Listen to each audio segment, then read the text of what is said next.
Welcome to the Last Minute Show. This is Eylül and I'm speaking from Izmir this month.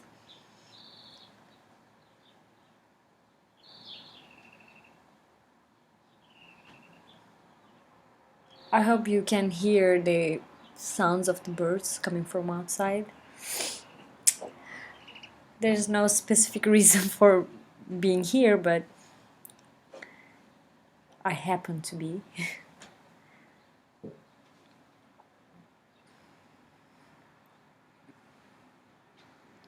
So this month, I think I will just speak about a couple of things that I experienced recently.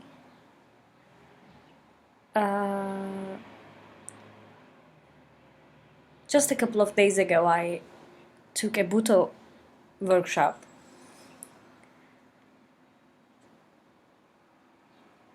From Motoya and Tiziana, two artists based in Berlin. It was a 2-day workshop and it was just introductory actually. But I was quite interested in Bhutto already and I just took the chance and it was a mind opener for me. There are a couple of reasons for that because for one, I was already intrigued by Hijikata's writings on his dance, on Bhutto, on art that I read this year, 2 months ago, I guess. And trying to see how his words relate to this form was interesting, for sure. Although the instructors of the workshop had their own style of Bhutto, which I think not a little bit actually, quite different from Hijikata's Bhutto. But there are a couple of principles that I can discriminate in parallel to what I understand from Hijikata. And this was the intellectual satisfaction that I took somehow from the workshop process. On the other hand, experiencing this style, this way of movement, was totally contradictory to how I perceive movement in general and also how I move and live myself. So this contradiction was very challenging, but also enlightening in a way. I felt that I'm pushing some sort of limit. Maybe not pushing the limit, but at least going for the limit to see what lies beyond that. The instructors were asking us to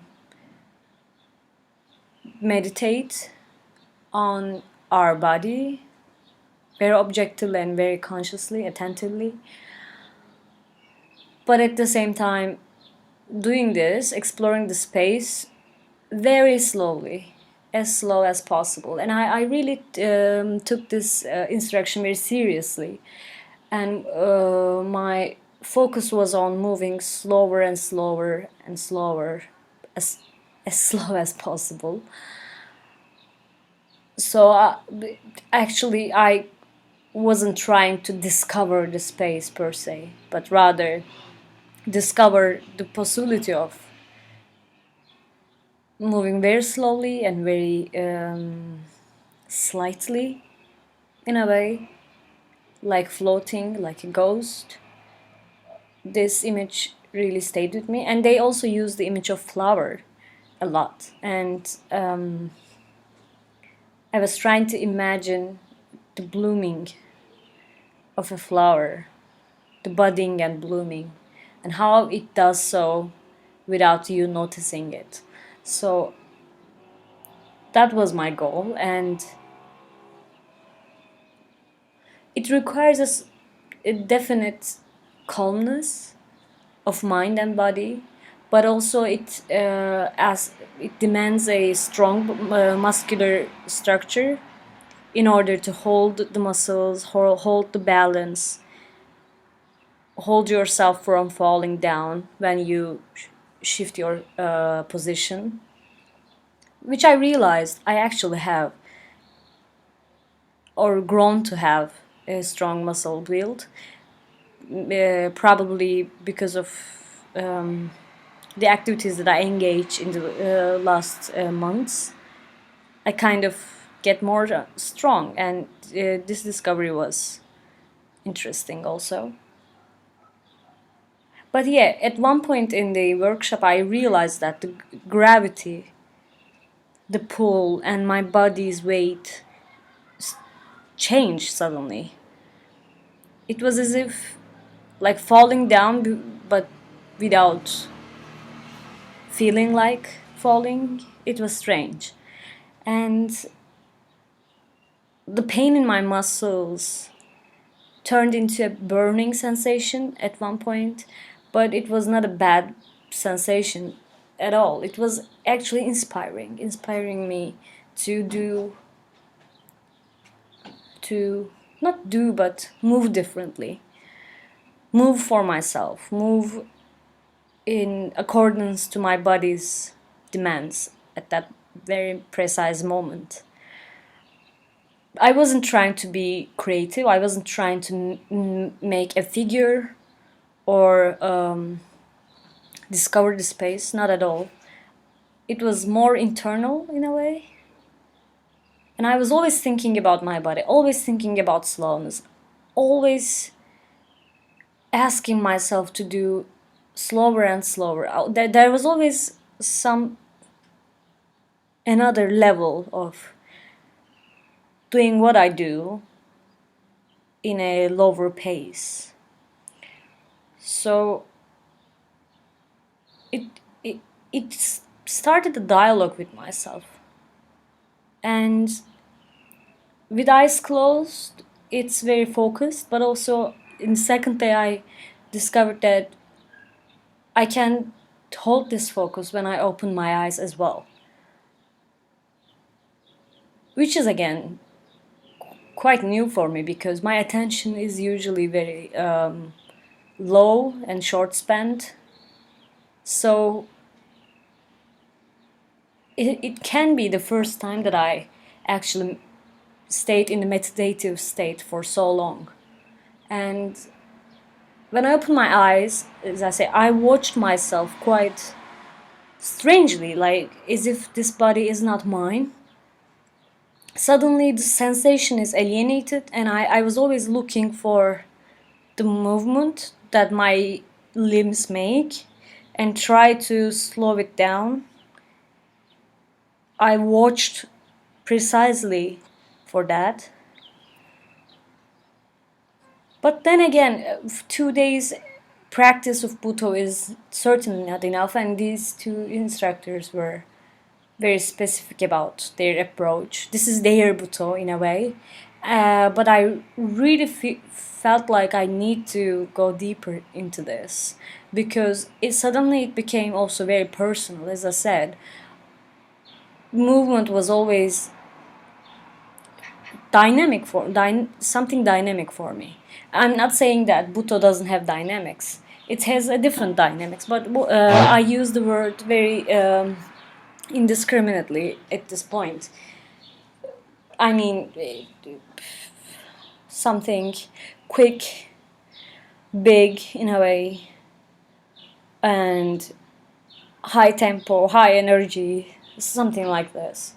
This is not a prejudgment. I mean, I know that not all movement is like this, but the movement I prefer to practice, or I feel more at home, was like this. And Bhutto, this type of Bhutto like this, challenge this 180%. Or degrees, sorry, 180 degrees. So,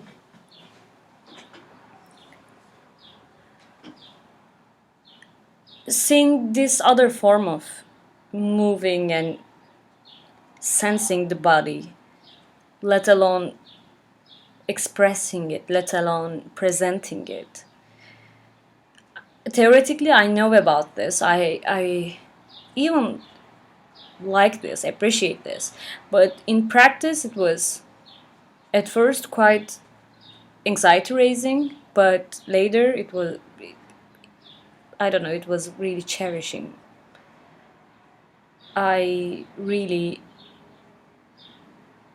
felt that this might be a new home for me, even. Something that I can use to approach myself in a different way. And I hate that it's personal at this level, but this is an entry point for me, I guess. So yeah, this was my Bhutto adventure. So now that I have this topic for this month, I thought that maybe I could read some of these writings from Hijikata, which were translated, I don't know, 14 years ago, I guess, in the Drama Review journal. And I don't know if they were published in the book format. I didn't look that up, sorry. But I'm sure that they're not well known. I mean, at least in the dance field that I'm familiar with, people know Hijikata a bit, know his dance from videos a bit, but they don't know his writings, his philosophy, or they sometimes misplace actually their knowledge of Bhutto, probably based on the examples that they see around Europe and around the world. And the professor, Peter Eckershoff, with whom I took this performance in Southeast Asia class, and it was within this frame of class that I first read Hijikata's writings. He told us that the European and Australian take on Bhutto is quite minimalist, quite slow, and even purist. And actually, Hijikata's dance totally contradicts that. His ideas and his practice of movement is quite leaning towards the darkness and dirt, filth, destruction. And in that sense, he comes closer to modernists in a way. Not in dance, but in literature and philosophy for me. But this is a side note, I guess, at this point. So yeah, he warned us that not all Bhutto represents what Hijikata envisioned, and it changed. It was a little bit co-opted, a little bit whitened, if you will, and generalized. Even Kazuo Ono's dance of Bhutto, which is different from Hijikata's, but even that has been sometimes misunderstood. So my instructors were trained with Yoshito Ono, Kazuo Ono's son, who were also performing in Hijikata's first works, actually. But from person to person, generation to generation, Bhutto has evolved a lot. So these writings are very important to show us what it was, how it began, why it was significant, and maybe reevaluate what we understand from Bhutto, and how can we practice it, think it, see it today.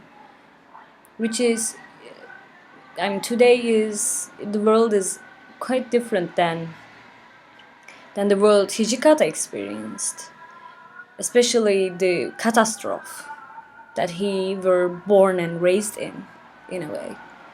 But we have other forms of catastrophe, and our approach to destruction is I don't know if it's changed. I don't know if it's so different.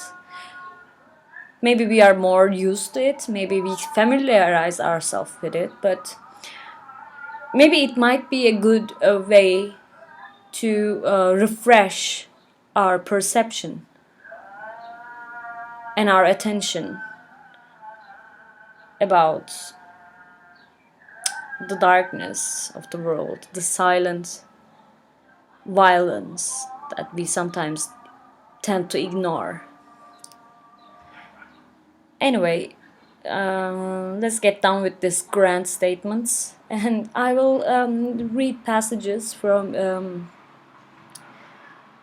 translations of his writings, which, I mean, they are themselves passages and excerpts, but I'm even doing a condensed reading at this point. And you can find this actually online if you look at the drama review number 44. So maybe I should start with his interview with Shibusawa Tatsuhiko, entitled Plucking of the Darkness of the Flesh. It represents a lot of aspects of his dance. And then I will move on to his own writings. So Shibusawa asks Hijikata, your dance of darkness is a philosophical statement of sorts, isn't it? And dance of darkness is actually in Japanese, ankoku buyo. When you read poetry or look at paintings, you are likely to say, this is Bhutto. Does that mean that anything at all can be Bhutto? Hijikata answers, that's right. After all, since ancient times, solemn ceremonies have gone smoothly only with the help of dance. Paintings too are created by human beings and reveal their ultimate Bhutto quality. Really, it can be seen by anyone. But people stick to their own little world, their own particular genre, and lose sight of it. Lots of people are now calling for an end to genres, but if they would just apply the idea of Bhutto quality to everything, the problem would be totally resolved. Shibusawa. It's a very basic problem that everyone seems to be forgetting about. Hijikata. They forget it, then wallow in the indiscriminate use of the word body. And in their works, I can see devices to use the body for some actions. When I listen to people who express themselves through words, talk about the body, I have to say offhand there is not much that I can do for them. Bhutto dancers have got to position their bodies so that no one is able to guess their next movement. And here I want to interrupt actually. In the workshop I realized that when I make a decision to put, let's say, my arm from here to there, it's a clear decision, but I shouldn't be pragmatic about my movement, my process of carrying my arm from the position A to B. And I think this a little bit relates to what Hijikata says. Because the movement in Bhutto is not an action. It's not a pragmatic or subjective progress of positioning the body. So this is inspirational for me. I continue. Shibusawa. What do you mean by use the body for some actions? Hijikata. It's what you see in happenings or in the current Shingeki. Shingeki means the new theater, which is some sort of alternative theater of his time, which tries to break the traditional quote-unquote forms of making theater in Japan. So I continue. It's what you see in happenings or in the current Shingeki, where the body is used as a kind of triggering device, which I find pretty questionable. And recently we again have those old-style health expositions showing pictures of sick people and body parts. It's a way of romanticizing strangeness. I interrupt. And it's so strange that he says this actually, because we tend to, by we I mean postmodern European scholars, or I don't know, you can include other definitions here. We tend to see Hijikata very strange, epitome of strangeness in dance, so on and so forth, but he challenges this. And he always like puts these warnings against how he is understood, even anachronistically. So it's useful to read him directly to understand his dance better. I continue. Shibusawa. Why is it that traditional aspects of Japanese culture immediately tend to be romanticized? Hijikata. Look at kabuki style dance. It's dance puffed up with silk wadding. That kind of dance is completely cut off from the sacred domain, where form consists only of shouts and cries. No one could teach me a dance like that of the sacred domain. As for happenings, I don't like them because they lack precision. The participants claim to be precise, but they aren't, because there's no terror in what they do. His emphasis on terror is very interesting, and I think it explains his influence taken from Artaud. Uh, I don't remember if he refers Artaud in his other writings. I didn't check up all of his writings, but I'm sure that he's very much aware of what he's saying here, because he and his entourage of the time were very much interested in French literature, French culture, especially after the end of 19th century. And I mean, they're big on Mallarmé, they're big on Artaud, Rimbaud, and also Lautréamont. So by terror, their definition of terror can be understood maybe from this detour, but also he has his own meaning to it, which can be discerned from looking at his dance pieces. So I jump a little bit and go on. Shibusawa. Your intent seems to be the exact opposite of ordinary dance. Instead of extending the body lightly and rhythmically, you are always trying to clench it, to tighten it up. Did such kind of dance exist before you? Hijikata. Not that I know of. Take, for example, swooning or fainting. I believe in a harmony that places such acts in the ultimate dance. Shibusawa. It's what Haniya Yutaka has cleverly termed meditation in the womb. Which reminds me, all the dancers in your dance of darkness are men. Are women then too fleshy and round for it? I interrupt here. Hijikata has actually female dancers. Actually, a very favorite female dancer, whose name I really can't recall at this point, who is very much successful in what Hijikata envisions, in reflecting that. And his answer doesn't include that, but it's good to keep in mind, I think. Hijikata. A dancer must be able to relate to, for example, a frozen bone that transcends gender. Getting to that point, however, demands exhaustive examination, and without it, the work will lapse into a trendy pseudo-darkness. In part, such a failure is doubtless a result of the times in which we live, but it's also because people have superficial perceptions of their own particular landscapes. I interrupt. This is actually still relevant to the dance world and the art world in general. So I think I can totally relate to this from such geographical and temporal distance. I go on. Underground art turns into mere trendiness, not because of external factors, but because of the people who practice it. They create a desert around themselves and complain there is no water. Why don't they try drinking from the wells within their own bodies? They should instead drop a ladder deep into their bodies and climb down it. Let them pluck the darkness from within their own bodies and eat it, but they always seek resolution from outside themselves. Maybe, I interrupt, maybe now the problem is people are eating from within their bodies. People are using their histories and bodies, but they're too much obsessed and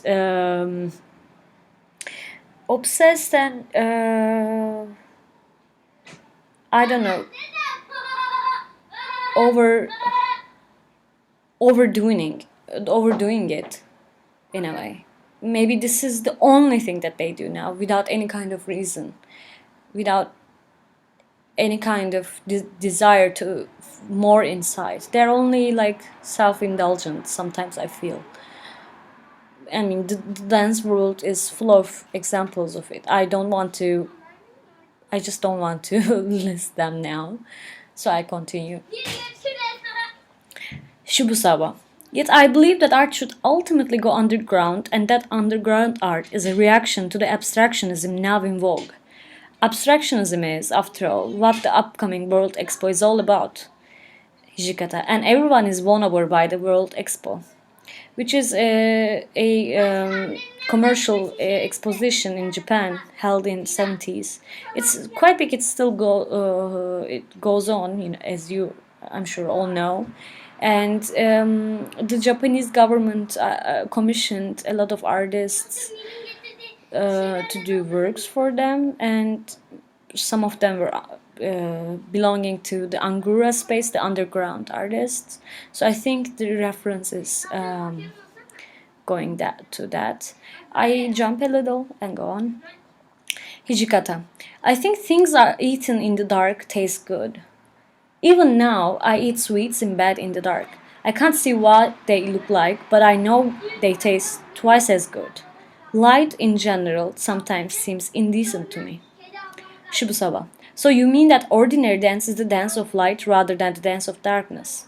You started out doing classical ballet, and I've heard you were good at it. Is there any connection between it and your dance? Hijikata. Not at all.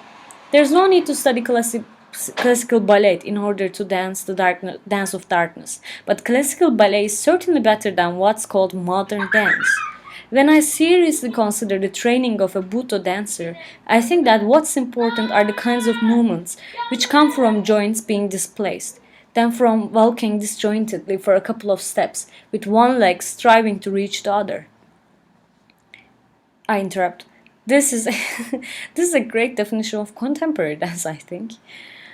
And contemporary dance is obviously all a lot to Hijikata and refer to him a lot, but yeah, I mean, the definition is precise.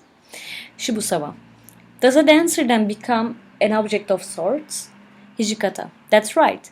And the object calls for a spirit, the spirit of the dancer, which means that a human being is transformed into something not human. Even in classical ballet, there's a hierarchy. Body in the middle, God above, and doll below.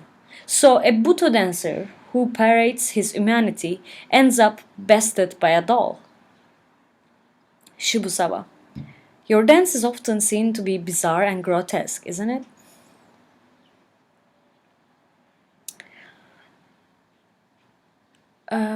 I don't know if I have to read this. I can't. Yeah, I think I'll jump a little more. So, Hijikata answers. His answer is a little bit contradictory to what Shibusawa suggests. And then he's led to ask, you don't become an animal? Hijikata. I do, but in that case, I don't merely imitate the animal. What I want are the movements an animal shows to a child, not the ones it shows to an adult. Take a dog, for instance. How it moves when playing with a child is totally unlike how it moves when playing with grown-ups like us. To get to that point, you've got to become a single piece of bone. Shibusawa. That's a fundamental desire for transformation. Hijikata. That's it. Besides, I often had the experience of becoming other than myself. Going back to the talk of my childhood again, there was a straw basket called Izume that was used as a cradle for toddlers. You were seated in the cradle and left in the middle of a rice paddy all day long, from morning to night. No matter how you scream and cry, you can never reach the grown-ups who are working. You urinate and defecate, and of course, a puddle forms on the bottom of the cradle. You cry, and everything goes black, and you lose consciousness. Maybe you dream, constantly alternating between sleeping and waking. You no longer know what's happening. I interrupt. This was what actually happened in the workshop sometimes. I was very objective and attentive to myself, but at the same time, sometimes I felt like I just woke up from a sleep. There's this feeling, it was happening every now and then. I continue. Then, when you're taken out of the cradle, your legs are all cramped up and you can't move, and that's how you're set down on the roadside. I had no master, after all, to teach me my first steps in dance. My influences came from those childhood experiences, the trees and icicles I saw then, and from my father. I interrupt again.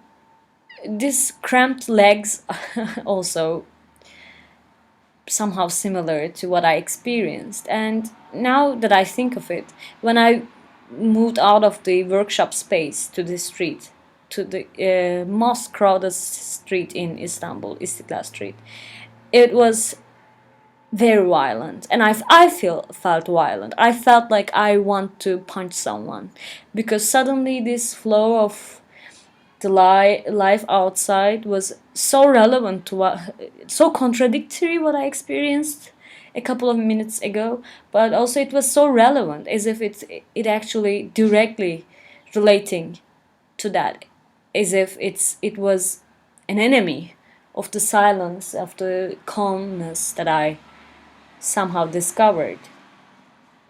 And this is also relevant to the political state that Istanbul is in, and how I felt about it, how I have been feeling about it. Anyway, I guess I'll end the interview here. There's a couple of more dialogue here, but I won't continue to the end. And I will move to one of his articles. From being jealous of a dog's ween. So it starts. Only when, despite having a normal, healthy body, you come to wish that you were disabled or had been born disabled, do you take your first step in Bhutto. A person who dances Bhutto has just such a fervent desire, much like a child's longing to be crippled. I jump a little. I have yearned again and again for the meaning of where to start, a meaning I have not been able to ascertain in my own life and which does not come alive in my talent. I interrupt. Somehow, this is where I find the connection between Hijikata and the modernists in literature. I go on. I cherish wet animals and the bodies of the old, withered like dead trees, precisely because I believe that through them I may be able to come close to my desire. My body longs to be cut into pieces and to hide itself from somewhere cold. I think that's, after all, the place to which I shall return, and am certain that, frozen hard and about to fall down, what my eyes have seen, there is simply an intimacy with things which continue to die their own deaths.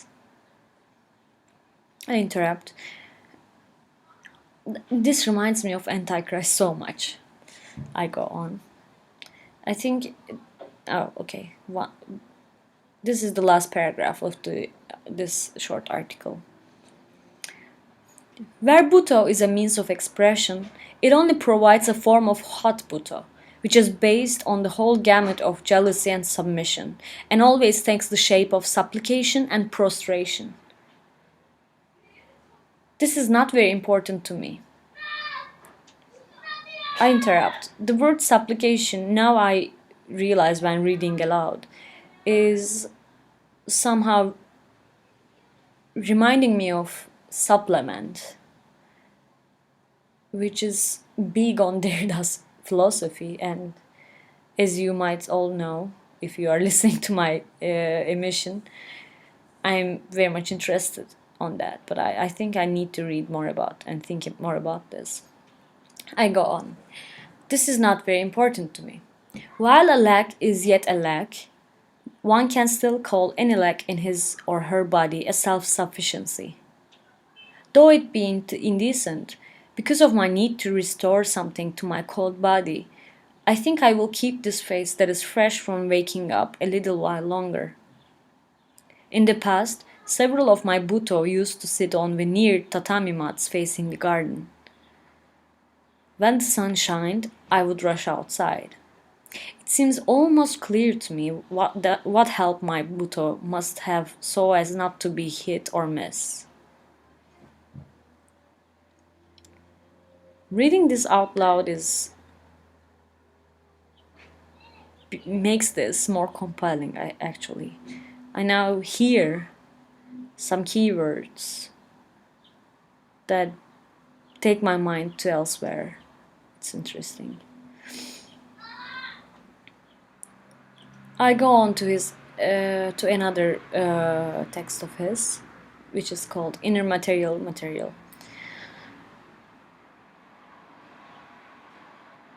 Open a window and the infinitely nonsensical future is there.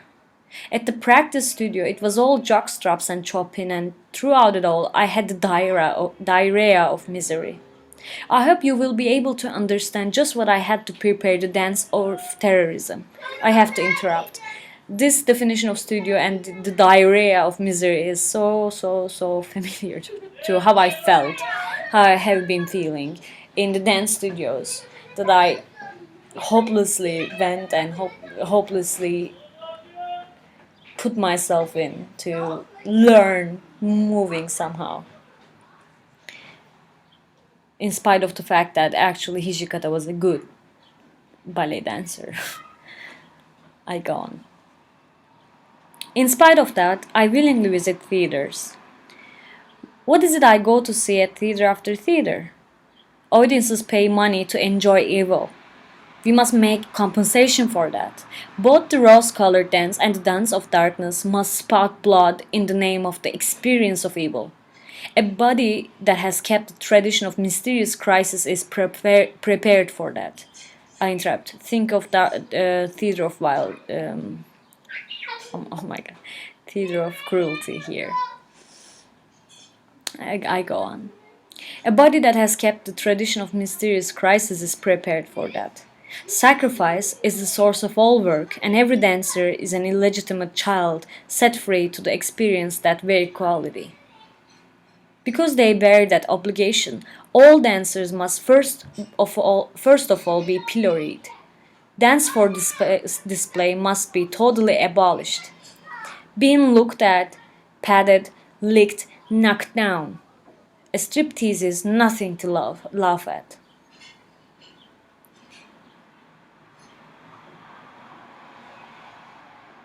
I think I won't go further with this text, but this is the text actually that has many references to French literature, to Le Chant de Mardor and to Marcel Proust. So if you're interested, I'm sure that you would dig. So I think this is it for this month, and I hope you enjoyed hearing about Hijikata's writings. I interrupted a lot, but I think the links, the connections were interesting, and also it kind of enriched my experience of this workshop, although it might not be that interesting. It was interesting to me, and yeah, I think I will go on trying to see other forms of Bhutto, other practices of Bhutto, and how they relate to Hijikata. If you take Hijikata as an origin of Bhutto, he might not be. He might be denied completely, and I'm sure that he wouldn't oppose to this. So see you next month, And until then, if you happen to know more about Bhutto or to speak about Bhutto, my email is e.fakinci@gmail.com. I'd be happy to hear about it. So, be safe.